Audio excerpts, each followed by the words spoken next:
반갑습니다. 이슈 파이팅. 이번 주에는 이재명 정부 청문회 시즌이 본격적으로 시작되어서 OECD 선진국 공직자 청문회 제도와 청문회 제도 개선 방안 말씀드리겠습니다. 정권이 바뀔 때마다 주요 공직자 임명 때 뜨거운 감자로 떠오르는 게 인사청문회입니다. 과연 이 제도가 본연의 역할을 다하고 있는지 선진국의 사례를 통해 우리 청문회 제도 문제점, 개선 방안을 모색해보는 시간을 갖겠습니다. 먼저 OECD 선진국 공직자 청문회 제도 실시 국가를 좀 알아보면요. 대다수가 이런 청문회 제도를 운영하고 있고요. 특히 대통령제를 채택하고 있는 미국은 200년이 넘는 역사를 가지고 있습니다. 그 외에도 프랑스, 영국, 독일 등 의원 내각제를 채택한 국가에서도 다양한 형태의 공직자 검증 및 의견 청취 절차가 존재합니다. 하지만 각국의 정치 체제, 역사적 배경에 따라 운영 방식과 범위는 좀 차이가 있습니다. 가령 미국은 장관급뿐만 아니라 차관, 차관보, 심지어 좀 중요한 직급인 경우는 과장급까지도 상원 인준을 필요로 하는 경우도 있습니다. 우리나라는 국무위원 포함해서 약 60여 개 직책 후보자가 인사청문회 대상입니다. 그 가운데 국무총리, 대법원장, 대법관, 헌법재판소장, 감사원장, 헌법재판관, 중앙선관위원, 이들은 국회 임명 동의 절차가 필요합니다. 과반수 이상이 동의를 해야 합니다. 다음으로는 가장 이상적인 청문회가 열린다고 평가받는 국가로 미국을 꼽고 있는데요. 미국은 인사청문회뿐만 아니라 청문회가 없으면 법안이 입법되는 사례가 없을 정도로 의회 활동의 필수 불가결한 과정으로 청문회가 정착되었습니다. 미국 청문회 제도 특징을 몇 가지를 살펴보면요. 5가지 정도가 되는데, 첫 번째, 철저한 사전 검증이 이루어진다는 겁니다. 인사만을 전문적으로 담당하는 기구의 도움을 받아서 공직자의 도덕성, 전문성, 업무 적합성 등에 대해서 정밀하고 상세한 조사가 이루어집니다. 이를 위한 매뉴얼화된 검증 시스템을 갖추고 있습니다. 그리고 FBI나 국세청 등에서 범죄의 혐의 아니면 과거의 어떤 위법 사항에 대해서 또 철저하게 사전 조사하는 시스템이 별도로 있습니다. 그 다음에 두 번째는 광범위한 인준 범위입니다. 연방헌법 2조 2항에 따라 대통령이 임명하는 대사, 공사, 영사까지도 청문 절차를 밟아야 합니다.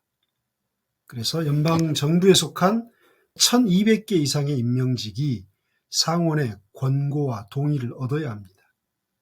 세 번째로는 충분한 심사 기간을 갖는다는 겁니다. 미국의 공직 후보자에 대한 심사 기간은 우리나라처럼 10일 만에 후딱 해치우는 그런 시스템이 아닙니다. 그다음에 네 번째, 공개 원칙과 증인 소환의 용이성이라는 겁니다. 우리나라도 마찬가지입니다만은 미국 역시 기본적으로 공개를 원칙으로 하고 필요할 경우 광범위하게 증인을 소환하고 증언을 청취할 수 있습니다. 근데 거짓 증언에 대해서는 처벌 규정도 엄격합니다. 그래서 책임 있는 증언을 유도합니다. 그다음 5번째, 초당적인 협력이 이루어진다는 겁니다. 우리나라 같은 경우는 여야가 편을 갈라서 상대방을 물어뜯는 그런 정쟁의 수단이 되어버렸는데, 미국 같은 경우는 국가의 중요한 인사를 검증하는 과정으로 인식되어서 민주당이든 공화당이든 후보자 자질과 능력을 검증하는 데 집중하고 있습니다. 세 번째, 우리나라의 청문회 제도 비교 그리고 개선점을 좀 봅시다. 우리나라 청문회 제도는 2000년 인사청문회법이 제정되고 도입됐죠. 올해로 25년째를 맞이하고 있습니다. 하지만 미국 같은 사례와 비교했을 때 여러 가지 문제점이 노출되고 있습니다. 먼저 한국 청문회 제도의 문제점을 몇 가지 살펴보면요. 먼저 협소한 인준 범위 그리고 마이웨이식 임명이라는 겁니다. 우리나라는 말씀드린 것처럼 청문회 대상자가 60여 명 정도밖에 되지 않습니다. 그리고 청문 보고서가 국회에서 채택되지 않더라도 일정 기간이 지나면 대통령이 임명할 수 있어요. 따라서 하루 이틀만 버티면 된다라는 인식이 팽배해졌습니다. 그래서 청문회가 요식 행위에 그치는 경우가 많다는 비판이 강하게 제기되고 있습니다. 다음으로는 사전 검증이 형식적이라는 겁니다. 한국은 모든 검증 절차를 대통령실이 주도하는 하향식 인사 시스템입니다. 그러다 보니 대통령 의중이 반영될 수밖에 없고 사전 검증이 부실하게 이루어지기 쉽다는 지적이 있습니다. 그래서 인사 검증만을 전문적으로 담당하는 독립기구 신설이 꼭 필요합니다. 모질이 윤석열이가 한동훈이 시켜서 법무부 장관 직속으로 인사기구인가 뭔가를 만들었죠. 지금 다시 민정수석실로 이관됐습니다만은 그런 거 말고 완전히 정권으로부터 독립된 그런 기구가 필요합니다. 그 다음에 짧은 청문 기간을 둘 수 있습니다. 현행법상 인사청문 기간은 통상 10일 이내입니다. 그래서 충분한 인사검증하기에는 역부족하다. 그 다음에 정쟁의 장으로 변질됐다는 겁니다. 후보자 역량, 도덕성 검증보다는 정치적 공방과 상대방 흠집내기에 주력하면서 국민들의 피로도를 높이고 있죠. 그리고 청문회에 대한 불신을 키우는 요인이 되고 있습니다. 마지막으로 자료 제출의 미흡 또는 허위 진술에 대한 제재가 많이 부족합니다. 거짓 진술이 의심되거나 그 다음에 자료 제출을 안 한다 하더라도 강제하거나 제재할 수 있는 수단이 부족하기 때문에 실효성 있는 검증이 어렵다. 이런 5가지 정도의 현행 청문회 제도의 문제점이 있습니다. 그러면 어떻게 개선해야 하는가?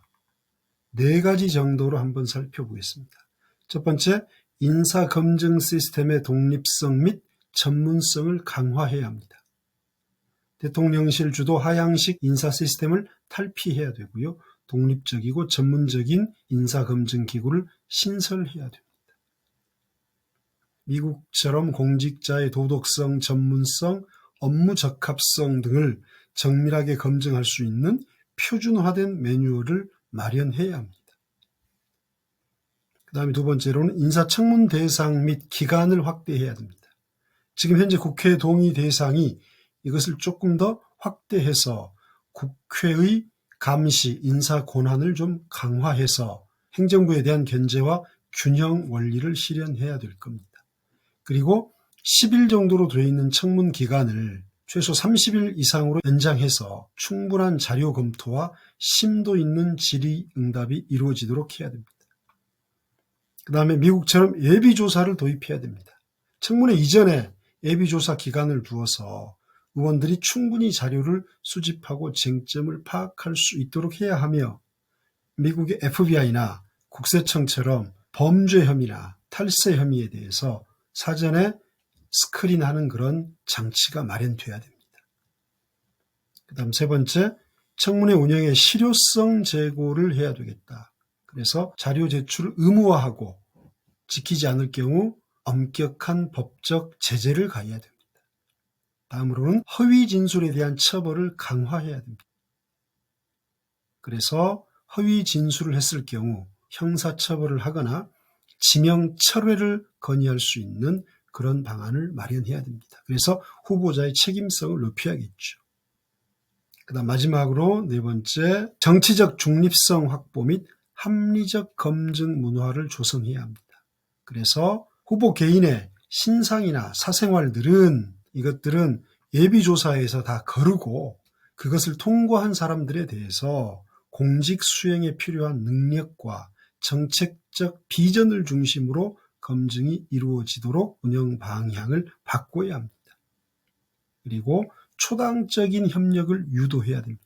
자, 예비조사를 통해서 정치적 편향성이라든지 범죄 혐의라든지 탈세 혐의 이런 부분들을 다 거른 다음에 국가 발전을 위한 인재인지 아닌지 이런 대의에 공감하고 초당적인 협력을 통해서 합리적인 검증 문화를 조성해야 되겠습니다.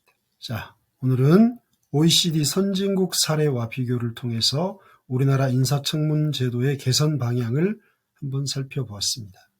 청문회가 단순히 통과 의례가 아니라 유능하고 도덕적인 공직자를 선별하는 민주주의의 핵심 장치로 거듭나기 위한 지속적인 노력과 제도 개선이 필요합니다. 이재명 정부에서 그 틀을 꼭 잡기를 바랍니다. 이슈 파이팅 마치겠습니다. 감사합니다.